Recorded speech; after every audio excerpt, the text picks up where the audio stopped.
Let's talk about one of the most frustrating things people deal with and often ignore for way too long: swollen legs, swollen ankles, swollen feet. You wake up and your sandals feel tighter, your socks leave deep marks. By the end of the day, your lower legs feel heavy, stretched, almost like they're carrying extra weight that doesn't belong there. And if you've ever pressed your finger into your ankle and watched that little dent stay there for a few seconds, you know exactly how unsettling that can feel. Now, most people are told the same things. Maybe it's just salt, maybe it's age, maybe you stood too long, maybe you sat too long, maybe you need to drink more water, maybe you need a water pill. And yes, sometimes those things are part of the picture. But what if I told you there's a reason so many people keep chasing the symptom and never fix the driver behind it? Because swollen legs and ankles are not always just a too much fluid problem. A lot of the time it's a why is the fluid ending up there in the first place problem. That's the piece most people miss, and once you understand that piece, the entire problem starts to make a lot more sense. There's one vitamin that almost nobody thinks about when they look at leg swelling, not because it's unimportant, but because it's so basic that it gets overlooked. And the crazy part is, when this vitamin is low, your body can start struggling with energy production, nerve function, circulation efficiency, and fluid handling all at the same time. That vitamin is vitamin B1, also known as thiamine. And before you think, wait, a vitamin deficiency can really show up in my feet and ankles? Yes, in the right situation, absolutely it can. In fact, thiamine deficiency has long been linked to nerve problems, cardiovascular problems, and in more severe cases, lower limb edema, which is swelling caused by fluid getting trapped in the tissues, NIH/ODS. Here's what makes this so interesting. Most people don't become low in vitamin B1 because they're starving. They become low slowly, quietly, over time, because of the way they eat, the stress on their metabolism, certain medications, blood sugar problems, alcohol use, digestive issues, or because their body's demand for this vitamin has gone up while intake hasn't kept up. The body doesn't store huge amounts of thiamine for long, so if you burn through it faster than you replace it, you can slowly slide into a problem without realizing what's happening. And this is where it all connects to swollen legs and ankles. Your body is running on tiny energy-dependent processes every second of the day. Your heart needs energy, your nerves need energy, your muscles need energy, your blood vessels depend on healthy signaling, and even the movement of minerals and fluid in and out of cells depends on energy. That means if your cells are struggling to make energy efficiently, your body doesn't just feel tired, it starts getting sloppy with systems that are supposed to be tightly controlled. Thiamine is one of the key vitamins your body uses to turn carbohydrates into usable energy. So if you're eating a lot of refined carbs, a lot of sugar, a lot of processed food, or you have unstable blood sugar, you may be putting more pressure on a system that already needs thiamine to function properly. In other words, the more your body has to process that kind of fuel, the more important thiamine becomes. Now think about how many people live exactly like that. Toast in the morning, sweet coffee, juice, cereal, snack bars, crackers, sandwiches, pasta, dessert, energy drinks. And they still think, I'm not eating that badly. But the body isn't just counting calories, it's dealing with metabolic demand. And when the demand is high and nutrient support is low, something eventually gives. One of the first things to go can be energy, then focus, then mood, then nerve stability. Some people notice tingling in the feet, some notice burning, some notice heaviness in the legs, some notice that they can't stand for long without that pressure building in the lower body. Some notice they're exhausted after meals and don't understand why, and some people start seeing swelling that comes and goes, then eventually stops going away so easily. Here's the big point: the swelling itself is not random. Fluid does not just wake up one day and decide to pool in your ankles for fun. It pools because something about circulation, vessel pressure, fluid balance, lymph movement, mineral balance, inflammation, or tissue handling is off.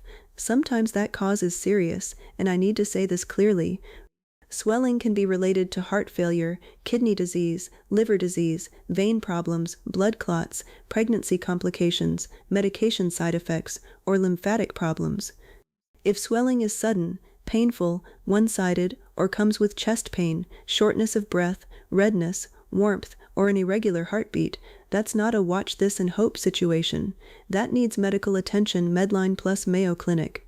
But with that said, there is a huge group of people living in the middle zone, not emergency level, not obviously catastrophic, just chronically puffy, chronically tired, chronically inflamed, with feet and ankles that keep telling them something is off. Those are the people who often miss the vitamin B1 connection. Let me explain it in the simplest way possible. If your body can't efficiently turn food into energy, your tissues don't perform the way they should. Your muscles become less efficient at helping move blood and fluid back upward from the lower body. Your nerves don't communicate as cleanly. Your circulation can feel more sluggish.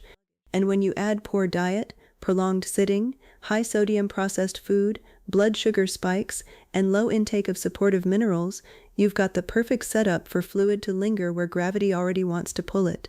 That's why the ankles and feet become the message board of the whole body. Your face may get puffy too, your rings may feel tighter, your shoes may start feeling wrong even though your weight hasn't changed much. By evening, your lower legs can feel stiff, shiny, and full. You may even think you're gaining fat, when some of what you're actually seeing is water being held where it shouldn't be. And here's another reason this gets missed. Most people don't associate vitamin B1 with modern life. They think deficiencies are old-fashioned problems. But modern diets can absolutely create modern deficiencies, especially when food is technically abundant but nutritionally weak. Plenty of calories, not enough real support. Now let's talk about why B1 is the headline nutrient here. Thiamine helps your body process carbohydrates and produce energy. It's especially important for tissues with high energy needs, like the nervous system and the heart. And when thiamine status drops, the effects can show up as fatigue, weakness, nerve symptoms, and in more severe deficiency states, cardiovascular strain and edema NIH/ODS. So if someone is dealing with swollen ankles and feet along with things like low energy, brain fog, numbness, tingling, burning feet, poor diet quality, high refined carb intake, diabetes, digestive issues, or regular alcohol use, that's when the B1 conversation becomes a lot more relevant. And no, this doesn't mean every swollen ankle on earth is caused by low thiamine. That would be lazy thinking. But it does mean this is one of the most overlooked pieces in people whose metabolism and diet are already waving red flags. Now here's where most people go wrong. They hear about thiamine, get excited, and think the answer is just to throw one supplement on top of a lifestyle that created the problem. It usually doesn't work like that. You can't keep pouring gasoline on a fire and then complain the fire extinguisher isn't strong enough. If your meals are dominated by refined carbs and ultra-processed foods, you are constantly creating the same metabolic stress that may have helped push you into the problem in the first place. So step 1 is not just take B1. Step 1 is reduce the things that keep burning through your nutrient reserves and destabilizing fluid balance. That means lowering refined sugar, lowering frequent processed snacks, lowering the constant up and down blood sugar roller coaster, and lowering the kind of eating pattern that gives you calories without real micronutrient density. Then step 2 is rebuilding from the ground up. Thiamine-rich foods matter. And no, I'm not talking about another miracle drink or trendy powder with 10 ingredients you can't pronounce. I'm talking about actual foods that help support thiamine intake. Legumes, lentils, beans, peas, pork, fish, some seeds, and minimally processed whole foods that carry more nutritional value than the refined versions people live on every day. The exact best choice depends on how you eat, but the principle stays the same: more nutrient-dense real food, less refined filler. And this is where 2 other minerals quietly matter too: potassium and magnesium. Why? Because fluid balance, muscle function, and nerve signaling do not happen in isolation. Potassium helps regulate fluid balance, nerve signals, and muscle contraction, while magnesium supports hundreds of enzymatic reactions in the body, including energy metabolism. Potassium-rich foods include many fruits and vegetables, legumes, potatoes, dairy foods, fish, and nuts.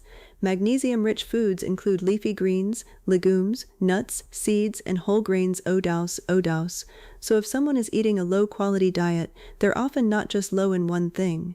They may be undersupported across the board: low thiamine, low magnesium, not enough potassium-rich whole foods, too much sodium from packaged food, too little movement, too much sitting, poor sleep, stress, blood sugar swings. Then they wonder why their feet are sending distress signals. Your body is not confused, it's communicating, and one of the smartest things you can do is stop treating swollen ankles like a cosmetic annoyance and start treating them like information, because your body usually whispers before it screams. Ask yourself this: do your legs swell more after long periods of sitting? Do they swell more after a high-salt processed meal? Do they swell more after a weekend of alcohol and restaurant food? Do you also deal with tingling feet, weird fatigue, heaviness, or feeling drained after carbs? Do your shoes fit differently at night than they do in the morning? These patterns matter. They tell you whether this is likely just temporary fluid shifting or whether something deeper may be brewing. And if the answer is yes, then your next move should not be random guessing. It should be strategic correction. Start with what you eat. Build meals around protein, real vegetables, fiber-rich foods, and thiamine-supportive whole foods instead of constant refined carbs. Pay attention to potassium and magnesium-rich foods. Get up and move if you sit for hours. Calf muscles help pump blood and fluid back toward the heart. If you never use that pump, the lower body pays the price. Elevate the legs when needed. If your clinician recommends compression, use it. And take a serious look at medications if swelling started after one was added, because several medicines can contribute to edema. Medline plus Mayo Clinic. This is the part nobody loves hearing, but it matters. You can't out-supplement a pattern that keeps creating the same problem.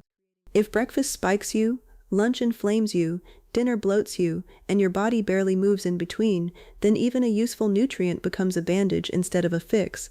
Njeramwada contrantapenam pomens holmcum siak, putum repressifally mime down. They say, my feet just swell in summer, or that's just what happens after 40, or that's just because I'm on my feet, or the opposite, that's just because I sit too much. But when the same symptom repeats again and again, your body is telling you there's a pattern, not just a coincidence. And yes, sometimes that pattern is largely mechanical. Maybe it's venous insufficiency, maybe it's inactivity, maybe it's a medication, maybe it's just long flights and long car rides. But when it comes bundled with fatigue, blood sugar issues, numbness, burning feet, weakness, and a diet full of processed carbs, the vitamin B1 angle deserves real attention. There's also a mindset shift that has to happen here. People think swelling means too much water, so they only focus on forcing water out. But the more important question is why the body is mishandling that fluid. Why is it collecting in the tissues? Why is it worse in the ankles? Why is circulation not keeping up? Why are the tissues under stress? Why is the body acting inflamed, stagnant, or overburdened? Those questions lead to better answers, and one of the best answers starts with energy metabolism. Because if your body cannot efficiently convert food into cellular energy, every system downstream feels it. Not just your mood, not just your focus, not just your stamina. Your nerves feel it, your muscles feel it, your circulation feels it, and yes, fluid handling can feel it too. That's why this conversation is bigger than just swelling. Swollen legs and ankles may be the symptom you notice, but the real story may include a struggling metabolism, unstable blood sugar, low nutrient density, and a system that's been under stress for much longer than you realize. Now, if you're hearing this and thinking, so should I just start taking vitamin B1 today? The smarter answer is this. First, make sure swelling isn't coming from something serious. Second, fix the pattern that may be driving the problem. Third, consider whether your intake of thiamine and other supportive nutrients has been poor.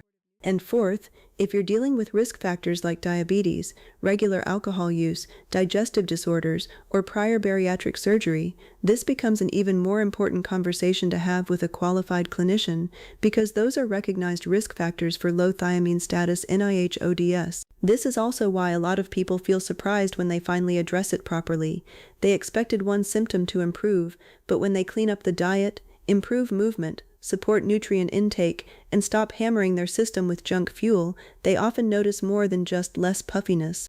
They notice less heaviness, better foot comfort, better stamina, better clarity, better recovery, better tolerance for being on their feet. Sometimes even that strange afternoon crash starts to calm down, because the body loves efficiency. Give it what it needs and remove what's working against it, and it usually starts paying you back. Let's make this very practical.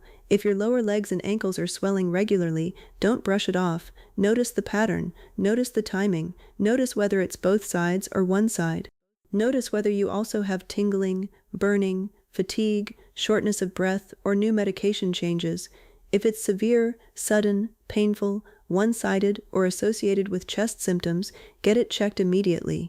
But if it's that chronic, nagging, familiar swelling that keeps returning, start looking deeper than salt alone. Look at blood sugar swings, look at processed carbs, look at alcohol, look at inactivity, look at your overall diet quality. Look at whether your meals are depleting you more than they're nourishing you. Look at whether you've been ignoring symptoms your feet have been trying to send you for months. Because once you understand the mechanism, the mystery starts disappearing. And here's the part one really want you to remember. The most powerful health fixes are often not the flashiest ones. They're the ones that correct the system underneath the symptom. Vitamin B1 isn't glamorous. It's not trendy. It's not exotic. But when it's low, the body can absolutely let you know in ways that seem completely unrelated at first. So if you've been dealing with swollen ankles, swollen feet, heavy lower legs, weird numbness, burning, low energy, and a body that feels like it's holding on to fluid for no reason, don't just ask, how do I get this water out? Ask, what's making my body keep it there? That one question can change everything, because when you fix the cause, the symptom stops being the boss.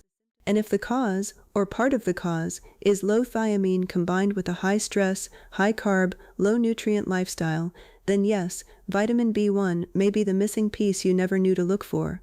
Not the magic trick, not the shortcut, not the excuse to keep doing everything else the same, but the missing piece.